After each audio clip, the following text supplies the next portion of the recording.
നോർക്ക വാർത്തകൾ. നമസ്കാരം. നോർക്ക വാർത്തകൾ. ലോകമെമ്പാടുമുള്ള കേരളീയ പ്രവാസികളെ ഒരു കുടക്കീഴിൽ ഒരുമിപ്പിക്കുന്ന ഡിജിറ്റൽ പ്ലാറ്റ്ഫോമായ ലോക കേരളം ഓൺലൈൻ പോർട്ടലിലേക്ക് ഇപ്പോൾ രജിസ്റ്റർ ചെയ്യാം. വെബ്സൈറ്റിൽ, അതായത് www.logakeralamonline.kerala.gov.in, ഈ വെബ്സൈറ്റിൻ്റെ ലിങ്ക് താഴെ ഡിസ്പ്ലേ ചെയ്തിട്ടുണ്ട്.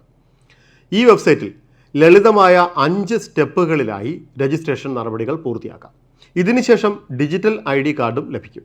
ഇന്ത്യയിലെ മറ്റ് സംസ്ഥാനങ്ങളിലെയും വിദേശ രാജ്യങ്ങളിലെയും പ്രവാസി കേരളീയർ, അതായത് NRK അസോസിയേഷനുകൾ, കൂട്ടായ്മകൾ എന്നിവർക്കും പോർട്ടലിൽ രജിസ്റ്റർ ചെയ്യാം.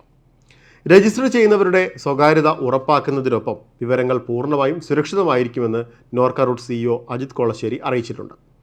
പ്രവാസി കേരളീയർക്ക് ആശയ കൈമാറ്റത്തിനും പ്രൊഫഷണൽ കൂട്ടായ്മകൾക്കും ബിസിനസ് അല്ലെങ്കിൽ തൊഴിലവസരങ്ങൾ കണ്ടെത്താനും സാംസ്കാരിക കൈമാറ്റങ്ങൾക്കും കഴിയുന്ന ഒരു ആഗോള കൂട്ടായ്മ എന്ന രീതിയിലാണ് ഈ പോർട്ടലിനെ രൂപകൽപ്പന ചെയ്തിട്ടുള്ളത്.